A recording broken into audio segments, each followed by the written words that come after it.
বন্ধুরা, আজ আমরা একটা খুব স্পেশাল দেশ নিয়ে কথা বলতে চলেছি। এটা হয়তো ছোট দেশ, কিন্তু পুরো পৃথিবী এর দিকে চোখ রেখে দেখছে। কত বড় বড় সাম্রাজ্য এসেছে, কত যুদ্ধ হয়েছে, কিন্তু কেউ এটাকে দখল করতে পারেনি। তাই সারা বিশ্ব এটাকে গর্ব করে ল্যান্ড অফ দ্য ফ্রি বলে ডাকে। সেটাই থাইল্যান্ড। অফিসিয়াল নাম কিংডম অফ থাইল্যান্ড। এখানে মোট জনসংখ্যা প্রায় ৭ কোটি, প্রায় 71 মিলিয়ন। দেশের মোট আয়তন প্রায় ৫,১৩,০০০ বর্গ কিলোমিটার, অর্থাৎ প্রতি বর্গ কিলোমিটারে গড়ে ১৩৭ জন মানুষ বাস করে। আরও ইন্টারেস্টিং ব্যাপার, এই ৭ কোটির মধ্যে অর্ধেকেরও বেশি লোক শহরে আধুনিক জীবনযাপন করে, বাকি অর্ধেক গ্রামে প্রকৃতির মাঝে সুখে শান্তিতে সরলভাবে জীবন কাটায়। এটাই থাইল্যান্ডের সৌন্দর্য, আধুনিকতা আর ঐতিহ্যের মাঝে পারফেক্ট ব্যালেন্স। এবার আর একটা গুরুত্বপূর্ণ কথা, এই দেশকে ল্যান্ড অফ সারপ্রাইজেসও বলা হয়, কারণ দক্ষিণ পূর্ব এশিয়ায় এটাই একমাত্র দেশ, কোনো ইউরোপিয়ান শক্তি কখনো এটাকে কলোনাইজ করতে পারেনি। ব্রিটিশ, ফ্রেঞ্চ, ডাচ যত বড় শক্তি এসেছে, থাইল্যান্ড নিজের স্বাধীনতা, স্বাধীনচেতা মনোভাব বজায় রেখেছে। তাই এটাকে ল্যান্ড অফ দ্য ফ্রি বলে সম্মান করা হয়। এটা থাই মানুষের সাহস, বুদ্ধি আর সাহসিকতার বড় উদাহরণ।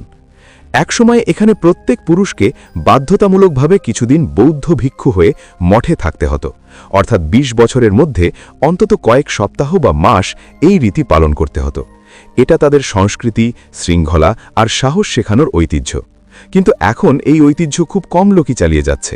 তবু সেই স্পিরিট এখনও থাই যুবকদের মধ্যে দেখা যায়। থাইল্যান্ডের রাজধানী ব্যাংকক।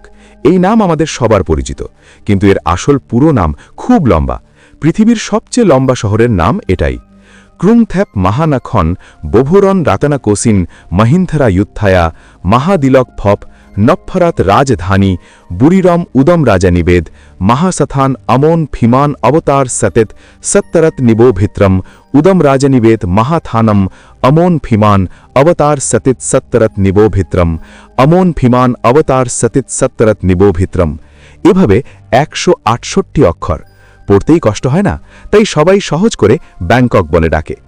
এখানে একটা মজার কথা, দেশের মোট জনসংখ্যার ১০ ভাগের ১ ভাগ, প্রায় 10 মিলিয়ন লোক ব্যাংককে থাকে। এটা শুধু দেশের সবচেয়ে বড় শহর নয়, সবচেয়ে পুরনো শহরও। এখানে কখনো শান্তি থাকে না, সব সময় গতি, উত্তেজনা, ভিড়, ট্রাফিকের গন্ধ, হাসি সব মিলিয়ে একটা উৎসবের মতো লাগে। এখানেই দেশের সবচেয়ে বড় ইন্ডাস্ট্রিয়াল এরিয়াও আছে। উন্নয়ন মানে তো কিছু দাম দিতে হয়, তাই না বন্ধুরা? ১০০ বছর আগে দেশের উত্তর অংশ পুরোটা জঙ্গলে ভরা ছিল, পুরো দেশ সবুজ জঙ্গল।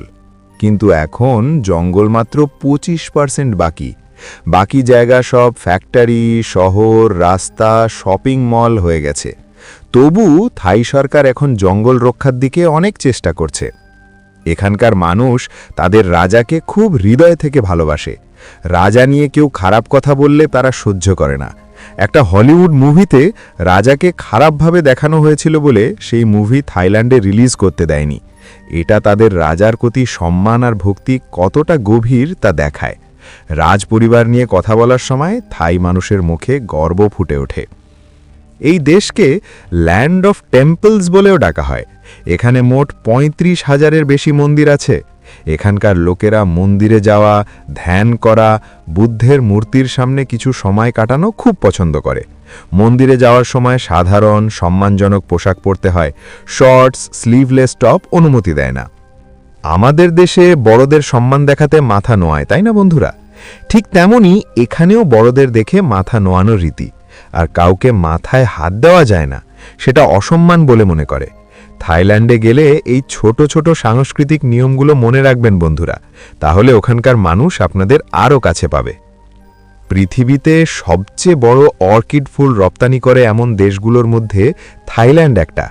এখানে শত শত ৫০০-রও বেশি রকমের অর্কিড ফুল দেখা যায়। তাদের গন্ধ আর রং দেখলে মন আনন্দে ভরে যায়। এখানকার লোকেরা এই দেশকে ল্যান্ড অফ এলিফ্যান্টস বলেও ডাকে, কারণ এখানে মোট ১০,০০০-এর বেশি হাতি আছে। তাদের অর্ধেকেরও বেশি মানুষের সঙ্গে সুখে জীবন কাটায়। হাতির সঙ্গে বন্ধুত্ব করা, ছোঁয়া, চড়া, এটা থাই ট্যুরিজমের হাইলাইট। থাইল্যান্ডের জাতীয় পতাকা সকাল ৮টা থেকে সন্ধে ৬টা পর্যন্ত সরকারি ভবন, স্কুল, অফিসে উড়িয়ে রাখা হয়। রাজপরিবারের পতাকাও অনেক জায়গায় ওড়ে। পতাকা উত্তোলনের সময় সবাই দাঁড়িয়ে সম্মান দেখায়। ব্যাংকক পৃথিবীর সবচেয়ে বেশি ট্যুরিস্ট আসা শহরগুলোর একটা। এখানকার আবহাওয়া খুব গরম আর আর্দ্র, তাই বেশি করে জল খাওয়া দরকার, শরীর হাইড্রেটেড রাখতে হবে, সানস্ক্রিন টুপি অবশ্যই। এখানে পৃথিবীর সবচেয়ে বড় সাপ রেটিকুলেটেড পাইথন দেখা যায়, কমপক্ষে 30 ফুট লম্বা। একইভাবে পৃথিবীর সবচেয়ে ছোট স্তন্যপায়ী বাম্বলবি ব্যাট এখানেই আছে। সবচেয়ে বড় মাছ ওয়েল শার্ক এখানকার সমুদ্রে দেখা যায়। প্রকৃতি কতটা বৈচিত্র্যময় তা দেখুন। থাইল্যান্ডকে ল্যান্ড অফ স্মাইলস বলেও ডাকা হয়, কারণ এখানকার মানুষ সব সময় হাসি মুখে কথা বলে। যত কষ্টেই থাকুক তারা হাসতে হাসতে থাকে। এটা তাদের সংস্কৃতি। পজিটিভ এনার্জি দিতে হবে, ভালো ভাইব ছড়াতে হবে। একটা হাসিতেই তোমার সারা দিন ভালো কাটবে। ব্যাংকক একসময় পুরোটা জলের ওপর ছিল। খাল, নদী, নৌকা, সবাই ভেনিস অফ দ্য ইস্ট বলতো। কিন্তু উন্নয়ন শুরু হওয়ার পর অনেক খাল বন্ধ করে দিয়েছে। এখন কয়েকটা খাল বাকি। নৌকা ট্যুর এখনও খুব পপুলার। থাইল্যান্ডে 1400-র বেশি দ্বীপ আছে। অনেক দ্বীপে কেউ থাকে না। কয়েকটা দ্বীপে হলিউড মুভি শ্যুট করা হয়েছে, যেমন দ্য বিচ। কিন্তু কিছু দ্বীপে মানুষের বেঁচে থাকা খুব কঠিন। সেখানে প্রকৃতি এখনও অসীম। এখানে বাড়ি থেকে বেরোলে আন্ডারগার্মেন্ট পরা বাধ্যতামূলক, না পড়লে আইনি ব্যবস্থা নেয় পাবলিক ডিসেন্সির জন্য। লোপবুরি প্রদেশে প্রতি বছর মাঙ্কি বুফে ফেস্টিভ্যাল হয়। হাজার হাজার কিলো তাজা ফল সবজি সাজিয়ে বাঁদরদের জন্য বুফে তৈরি করে। এটা বাঁদররা ট্যুরিস্ট আকর্ষণ করছে বলে তাদের ধন্যবাদ জানানোর প্রোগ্রাম।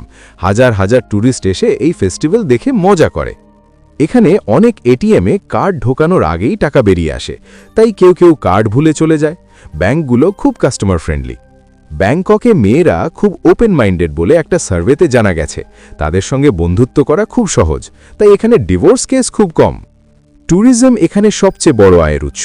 বছরে কোটি কোটি ট্যুরিস্ট আসে। ব্যাংকক, পাটায়া, ফুকেট, ক্রাবি, চিয়াংমাইয়ের মতো জায়গা খুব ফেমাস। ভাত ভালোবাসলে এটা স্বর্গ। বিভিন্ন ধরনের ভাতের রান্না, চিকেন রাইস, কোকোনাট রাইস, মাসালা রাইস, প্রন ফ্রাইড রাইস, দারুণ সব খাবার পাওয়া যায়। ট্যুরিজম বাড়াতে এই খাবারও অনেক সাহায্য করেছে। এখানকার লোকেরা পরিচ্ছন্নতা খুব পছন্দ করে। যে কোনো জায়গায় গেলে রাস্তা, পাবলিক প্লেস, বিচ সব অসাধারণ পরিষ্কার, চকচকে থাকে। এটা থাই সংস্কৃতির আরেকটা সুন্দর অংশ।